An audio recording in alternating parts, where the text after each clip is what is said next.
I'm Tom Huffmeister with Elder Fire Lodges. What's your gift?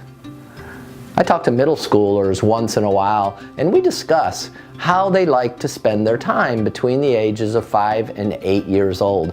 Often these are the ages that our gifts really show up and are exaggerated.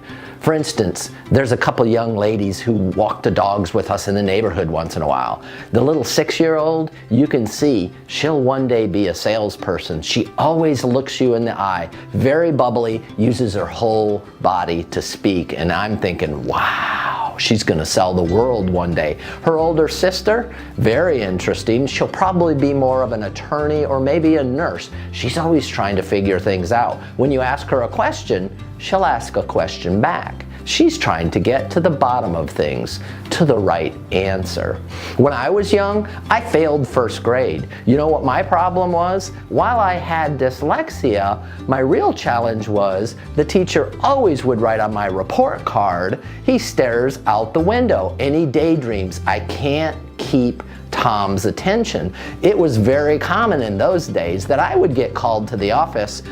Would you please send Tom down to the office? The hearing people are here today. We're going to check his hearing. A week later, would you please send Tom down to the office? The vision people are here. You know, my parents and teachers are trying to figure out. The guy's not absolutely stupid, but maybe he can't hear, maybe he can't see. We got to figure this puzzle of why this kid won't pay attention. We later discovered was that I was a discoverer, I was an adventurer. So many of the things that I did at that 5 and 6 and 7-year-old age actually played out in my 50s. Something as crazy at the lodge at building a bird's nest into the fireplace area. When I was young, I knew from watching Lassie that you don't disrupt a bird's nest, so I would climb the tree above the nest to see if there were eggs in it, having not touched or disturbed it for the mother bird. Doggone, I'm at the lodge one afternoon while we're under construction. I climb the scaffolding. I stand there with the stonemason and say, I want you to create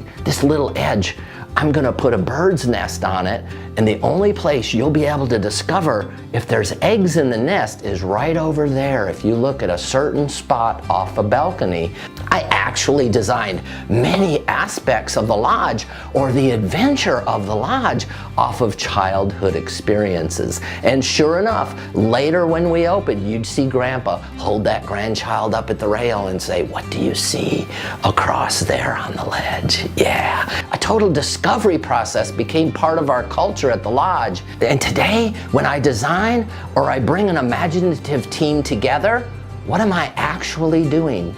I'm still sitting at the window and daydreaming. My very failure in the first grade became my success in my career. I would encourage you to continue to discover your gifts, because often what looks like a failure in your life becomes your greatest success.